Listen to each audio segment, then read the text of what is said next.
thanks for the great intro, and thank you for joining me on this late afternoon talk. I know that all of you are looking forward to the after party, so I really appreciate that you decided to spend this time with me.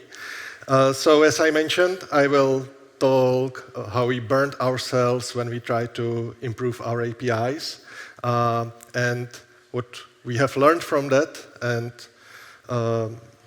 but before I get to that, maybe let me paint you a scene. Imagine it's a cold, fall day, just like today. You're sitting in front of your computer, waiting for a build, doing important stuff, looking at YouTube, usual stuff. And then suddenly, your manager writes you.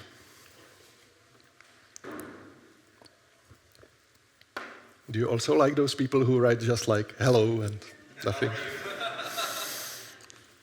So the manager asks you to fix some really small issue with a particular error message in your API. It turns out there's a typo in the word credit card. So really simple. It's so simple even your cat should be able to do it. So you fix the typo, you merge the change and deploy it to production and go back to your previous important business. And then a coworker writes you that something stopped working because it's crashing on API. Customers are calling that their payments are no longer working. Other teams start complaining. Then your manager steps in. Oh my God, what did you do? Roll it back! Roll it back now! So it turns out that some of your API users relied on that specific error message and that specific typo. So when you fix the typo, you broke an unwritten contract. And I'm curious, does that seem familiar? And I mean, not just this specific situation, but in general, do you remember, for example, you renamed some property which no one was using, or you started returning null where there was previously string, or something like that. I mean, I'm curious, raise your hand if something like that happened to you. Nice, so many people. I am glad that I'm not the only one. So maybe some of you know this XKCD, which talks about that every change breaks someone's workflow, despite how horrible the workflow is. Like in this case, using CPU overheating to press Control key. It's still a workflow, and it works for the user. And this observation has a name, Hiram's law. It comes from Hiram Wright, who's a principal scientist at Adobe, and he put it this way. With a sufficient number of users of an API, it does not matter what you promise in the contract. And now the important part, all observable behaviors of your system will be dependent on by somebody. So this is something we have really underestimated with our APIs. And I will show you how it backfired. So really, if there is one thing I want you to remember from my talk, is that there is such a thing like a Hiram's law. It can hurt you, and you should design your APIs with Hiram's law in mind. So I will tell you a bit more about what we do at Mews and about our APIs. Then I will show you how these APIs were designed rather not very well, and what problems it caused us, how we wanted to address those issues with API Gateway, which led to new kinds of problems. And this led to some lessons I'll share with you. So I want you to be moving today. Raise your hand if you don't know what Mews does. A few people. OK, keep your hands up if you ever booked a hotel, hostel, or an apartment. Could have been for this conference or vacation. I mean, yeah. So it's the same people who raised their hands. So for all of you who raised hands, there's a pretty good chance your reservation was handled by Mews. Because what we do is property management system. I mean, it's where we started, and it's one thing of many what we do now. And property management system is the central system in every hotel. But why do we need APIs for that, right? So it turns out the hospitality industry is rich on all sorts of integrations. That's maybe also the reason why we don't have just like a single API, but actually 3 in our PMS. And our marketing calls them open APIs, because they are really into open washing, but it really means that they are intended for external users. So we have a booking engine API. Booking engine is this form where you select a date and you choose like which rooms you would like to book. And this API is designed precisely for these sort of applications. We have Channel Manager API. Channel Manager in hospitality industry is responsible for offering available rooms to other systems. So think stuff like Booking.com, Expedia, I guess most of you use that. And Channel Manager is precisely responsible for synchronizing availability to those systems. And finally, we have Connector API, which gives you like the best access, the broadest access to the features we offer in our product. And it's also the one which is by far the most used by our integration partners. So typically when partners want to integrate with Mews, they will use this Connector API. For example, to manage reservations, guests, billing, or housekeeping. And we have quite a few integrations built on top of that. Some of those integrations are built even by our customers, like, for example, Strawberry or Choice here. Those are customers which have their own internal systems, and they integrate through Connector API. Now, in terms of numbers, the Connector API exists for a decade now. And funny thing is that it didn't change too much in those 10 years, which is actually great for our customers, for users of that API, but you can imagine we have quite a tech debt to manage. Since then, we've got over 1,500 integrations, and around half of those is visible in our marketplace, and the other half is private, which are those private integrations built by our customers like Strawberry or Choice. Now, these integrations send over 40 million requests per day, so that's around 30,000 requests per minute.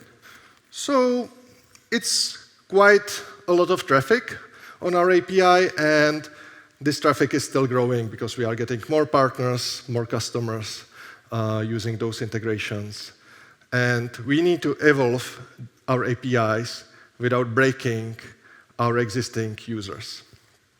However, as I foreshadowed, some choices we made in the design of our APIs in the past turned out to be quite problematic. Now, take a look at this operation.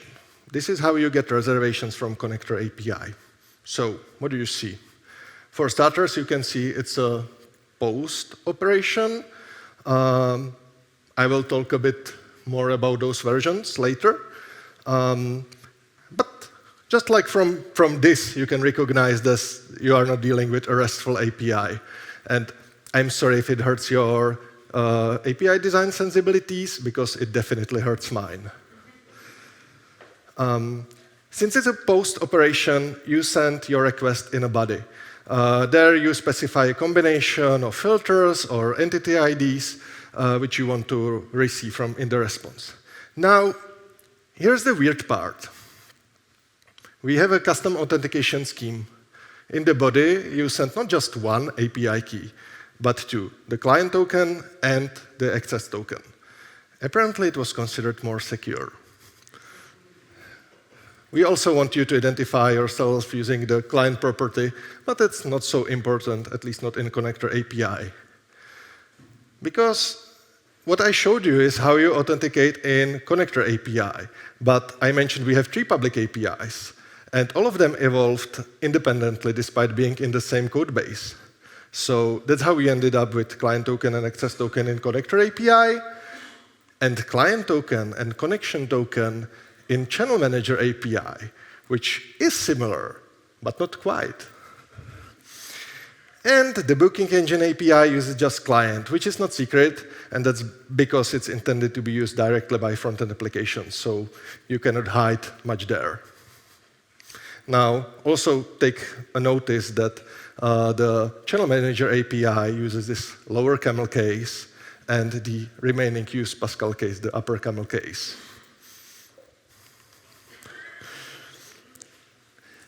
Another fun part of our API is pagination. So the API was initially designed without any pagination at all, but once hotels started reaching certain size, the requests were just, like the responses were just like timing out because like we were trying to pull like thousands of entities in a single response. So the pagination was added later as opt-in, and to sort of motivate our partners to start paginating, we did it through rate limiting. We told them, hey, like if you start paginating, you would be able to send more requests to us. Well, some partners listened, some didn't. So ideally, we would like to start enforcing it everywhere. But obviously, that would be a breaking change because either the partners expect like all the responses in the body, or if we rejected the request, it would be a breaking change. So surely we have the versioning to save us, right? So as I mentioned, in the path, there's not just one, but actually two versions. We have V1, which is supposed to version the whole API, and the date at the end is sort of like more granular versioning for individual operations. The date here is like when the operation was introduced. And that was implemented because like versioning the whole API was considered like too blunt. So we wanted like more like granular versioning there. How is it supposed to work is that we introduce a new version of an operation and deprecate and eventually discontinue the old one. The problem here is with discontinuation because some of our operations are already deprecated for years, but we are not really consistent in pushing our partners to adopt the new versions, and effectively we end up only like adding new stuff and never like removing it. And what's even worse, our partners can build their integrations on top of stuff which is already deprecated. So beside the design challenges, we have also architecture challenges because Mews PMS started and largely is one big monolith. And I don't mean the nice kind of modular monolith, I mean the big ball of mud monolith. Yes, we are now breaking it down into smaller domain services, but as you can imagine, it's a slow process. So this monolith contains both our APIs as well as handling of the authentication and rate limiting. The rate limiting, that's something we need because some of our partners, they just like to occasionally flood us with their requests, sometimes even thousands per minute, so we need to protect ourselves. Conceptually, this is how it works. We have the monolithic application, which runs in multiple instances in Azure App Service, which is behind the load balancer, which comes with App Service, actually. It's mostly a black box for us. Normally, on the diagram, you would put it in like a single icon, single box. And we expose it publicly to Cloudflare, which acts as our content delivery network and application firewall. Now, the fact that we have monolith, of course, doesn't mean it runs just once. We have a load balancer, which scales new instances up and down based on the load. So when a request comes in, the load balancer makes sure that the workload is distributed across instances. And when it comes to rate limiting, as I mentioned, some partners occasionally like to burst their traffic. And we want to push them towards spreading their requests over time, which is why we have this rate limiting in the monolith. So if a partner sends too many requests in a short window, we will reject the request with error code 429 to tell them to wait a bit. But some partners just ignore those responses, and they keep on sending more requests, right? However, the load balancer here isn't aware of rate limiting, but it's also responsible for scaling. So if the load is too high, when even like a single partner starts sending thousands of requests per minute, we add more instances, only for those new instances to reject those requests. And that's pretty wasteful, right? So in summary, our challenges, and I mean, that's definitely not like the total list of our challenges, but let's say this is where we decided to start. So we have nonsensical rate limiting, inconsistent authentication, and lack of proper versioning enforcement. This is definitely, and we would, in the past, could try to solve all of this in the monolith, but in some cases, especially with the rate limiting, it was the monolith which got us into these problems in the first place.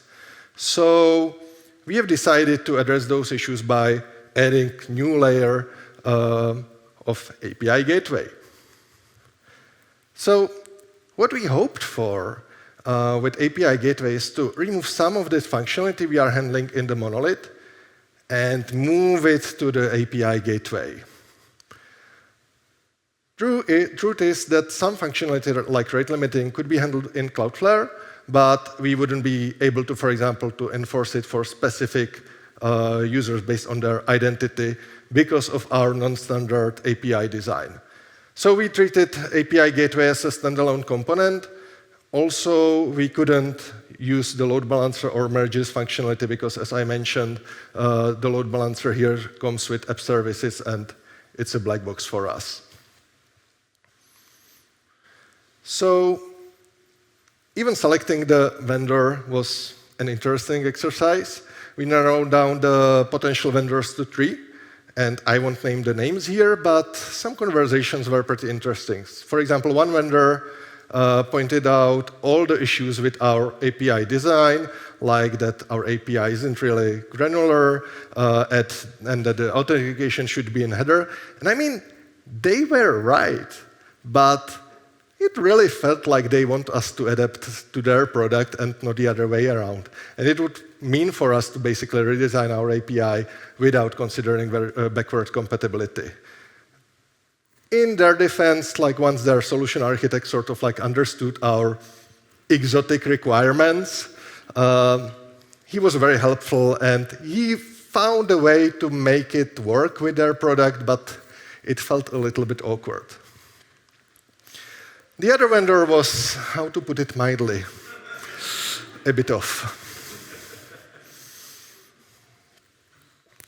Finally, the third vendor showed us a completely different way. Their product is a serverless programmable API gateway, which is tightly integrated with version control and Git specifically. So this really clicked for us, and we had a winner. So we picked the vendor, and we started to bend the API gateway to work in front of our API, which is where the fun started. So just to remind you, this was the planned architecture conceptually. We would pass all API requests through the gateway, and then we would build on top of that. We would start parsing the JSON body, of course, to identify the user, enforce rate limiting, and also move the authentication to the gateway. I won't talk about the whole process here, but it were just the first 2 steps where the high-rooms law really kicked in. So one difference between a generic reverse proxy and API gateway is that API gateway is like more involved with your service. It's typically aware of individual API operations, and you can apply policies to those specific operations. Now, let me show you these two paths. And I want you to raise your hand if you think these two are the same. Anyone? Aren't you guys working with ASP.NET? Majority of you kept your hand down, and I agree with you. You probably work in with some saner frameworks or programming languages which handle the paths as case sensitive and probably won't get you away with those triple slashes. However, we use ASP.NET, which is very tolerant in this stuff. Unfortunately, the API gateway wasn't so tolerant. Luckily, we identified this issue pretty early in our process, so we were able to implement URL normalization in the gateway. And the nice thing is that we built it in backward compatible way, but not forward compatible way. So existing operations are, we normalize them to the expected version, from case insensitive to the correct version. But newly added operations that's where we enforce the case sensitivity. So we sort of gracefully push our partners to accept the case sensitivity as well. So we rolled the gateway into a staging environment and started parsing the JSON to pick the tokens from the request payload. And then another team complained that their JSON payload stopped working. So on the left side is the payload we expected, and on the right, that's what they were sending. Can you see the difference? Right. It turned out that even the JSON parser we use in the monolith is case insensitive, unlike the vast majority of parsers. So we had to adjust our token selections to be case insensitive as well. So that was the second hurdle, but OK. Oh, and before I get to the next point, I just want to emphasize one thing. Putting user credentials into request body is a very bad idea, and you shouldn't do that. Because in this case, then other layers you decide to put in front of your service, then need to parse the JSON payload, and you may run into these issues or something worse. So really, if you are designing HTTP API, you need authorization. Use HTTP headers, please. Or even query string is better than what we are doing. Now, we have identified the user in the gateway, and we were able to implement rate limiting, right? Or not. So what happened is that after 2 weeks, we rolled the gateway into production. We've got a report about broken application, which was developed actually internally, but run only once per month by some hotels for accounting purposes. So the scheduled build processing was suddenly returning invalid JSON error, but it really worked the last month, so the fault was on us, obviously. And now, here's a little bit of challenge for you. I will show you the payload they were sending to us, and I want you to maybe not even raise your hand, just show it to me, and guys from Mews you are excluded. I want you to spot the issue. Are you ready? Yes, so once you find it, just show it to me. So go. Can you see it? Yeah? Comma at the end. Yes, please. So you are getting a care package from us. So let me just highlight it for you here, right? So this is the payload they were sending, the trailing comma in the JSON. It turned out that the library we are using for parsing JSON in the monolith is not only case insensitive, but it also was always, since inception, it was always accepting trailing commas. And in fact, it's an intentional behavior per the author. So obviously, we had an API client which relied on this specific behavior. And you really don't want to know how they arrived to composing JSON payload like that. Anyway, in the end, after we passed these hurdles, we successfully rolled out the API gateway. And the results show that this pain was worth it. So what you see here is the number of error responses, 400 and 400 error codes specifically, which is returned by the monolith. So you can see there's a sharp decline after we rolled out the gateway, meaning all those requests would pass to our monolith, but now they were like rejected by the gateway. So we calculated this reduction to 5 times, meaning 80% of invalid requests were blocked on the gateway side. Specifically from 10 million to, we went down to 2 million, 8 million requests blocked. And once we rolled out the rate limiting, it was even better. So what you see here is the success rate on monolith and the gateway. Meaning success responses. So there's this dip going from 98% rate to 82% rate, which is only on the gateway, because there was a partner who suddenly started flooding our system. And again, these are the calls which would reach the monolith. It would cause us to like scale up new instances. But now we block them on the gateway side and keeping our infrastructure at ease. So we have offloaded the rate limiting and user authentication, and it sort of like untied our hands to bring more improvements to our APIs. But it was also a nice reality check, and it showed us how little we know about our API users. So what we have learned?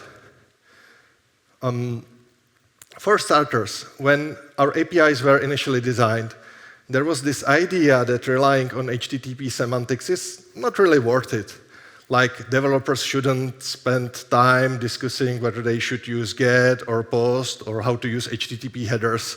So let's just use POST everything and cram everything into the body. And you know, like maybe we will replace HTTP with something better, so let's not rely on that. Well, 10 years later, and we really don't have like much better and widely adopted alternative to HTTP for server-to-server communication. So the thing is, unless you design a new protocol from scratch, you should pay attention to existing standards and specifications and best practices. So I don't want to offend you, but none of you in this room, me included, is smarter than the accumulated decades of industry knowledge and best practices. Another design mistake we made was assuming that we won't need much else outside of the monolith. And don't get me wrong, I don't think like monoliths are wrong per se. They can be very efficient, and in fact, I think like jumping too soon into microservices can be problematic as well. But you should design it in layers, design it with changes in mind. In our case, decoupling the functionality from monolith was quite challenging. And if we had better module separation, maybe the overall migration would be much easier. We thought that we know how our APIs are used, but the problem is that the tools we were using, they weren't really showing us the whole picture. So, for example, while we log the request to our API, the logs are already captured when we normalize those data, we convert that JSON, and that's why we don't notice stuff like this case sensitivity and trailing commas and stuff like that. So we should have been more suspicious, and we should have challenged our assumptions. Finally, keeping this backward compatibility at all costs is a big blocker for us. But still, we are sometimes dealing with breaking changes in the API because some product team changes something in the product, and then we can say to partners, oops, sorry about that. We just document a breaking change and we move forward. But what we would like to emphasize for the future is predictability, and rather do scheduled, regular releases with announced deprecations and discontinuations. So that way we want our users to actually plan their resources in advance so they stay up to date with our APIs instead of pushing them to causing some breaking change for them and then dealing with an incident. And also we hope that predictable releases will allow us to address the Hiram's law somehow, because new version can allow us to sort of reset the expectations. So in a way, we want to embrace the Hiram's law as a design constraint. Knowing that all observable behaviors will become part of our contract forces us to pay attention to undocumented behaviors. So I believe we should design the APIs with Hiram's law in mind. And if there's one call to action for you, or homework, if you will, is to test your assumptions. Take one assumption about your API. For example, URLs are case-sensitive, and test that it's true. My name is Jan. This is where you can reach out to me, and also check out the site for Mews R&D. Thanks for your attention, and I'll see you on the after party.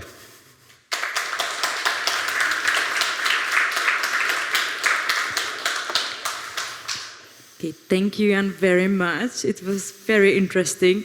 And I think you actually wasn't completely honest when you had the good answer for my original question. I think you guys also process your unprocessed trauma through those talks, right? Yes. Okay, yes. Meanwhile, we are waiting for another question on Slido. Anyone having a question in the front row, maybe? Looks like I answered everything. We're gonna wait for a minute. Oh, actually, I have a question. And how long were you actually in the process of redesigning your? And well, you were talking about the gateway selection and all this stuff, but yeah. What was the timeline from the moment you realized and you got all the messages until you got the setup live? So I think the longest process in this overall thing was selection, proof of concepts of the gateway vendor.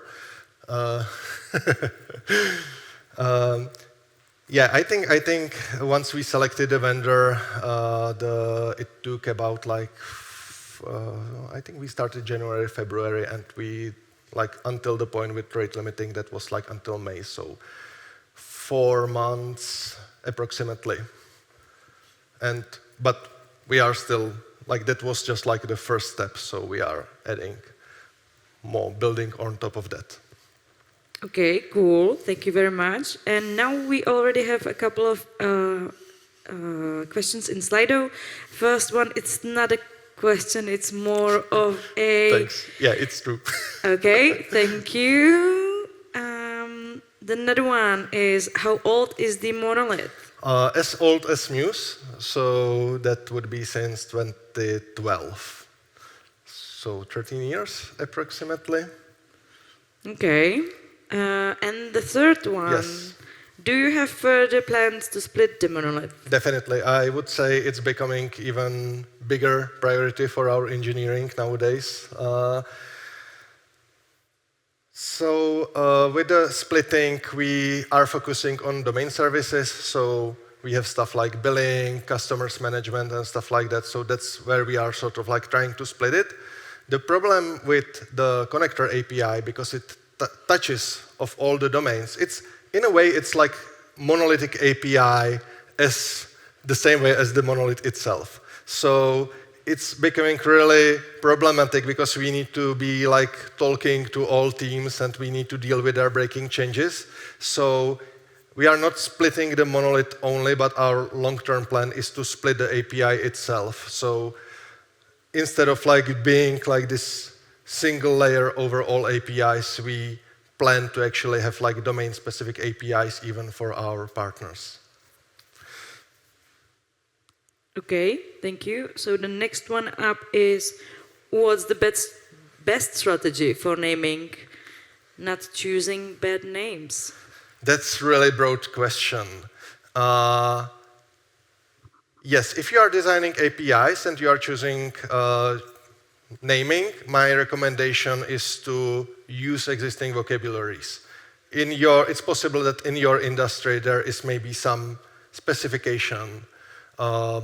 Like in hospitality, we have open travel. Or if you don't have anything like that, there is also like schema.org, which has like these vocabularies for everything. So I would recommend to start from there rather than to come up like with your own thing. Okay, thank you. And the next one is, do you have any sort of push notification API? Yes. How do you solve it? So we have webhooks, which, well, that would be another talk, how they are basically useless, because they are only telling the users like that something changed, like one entity changed, but not telling them what changed. So beside that, we have also WebSockets. So yes, it's actually on our, I would say, like plan for maybe next year to start improving the push notifications as well and like aligning them with like business events. Okay, thank you. And another one up is, what was the original... That's a good one. I like it. What was the original reason to initially have this poor API? Yeah, it evolved, you know. I think it was really like the, you know, it was early stage startup. I wasn't there. I have been with Mews for 2 years, so really I wasn't around when these decisions came around.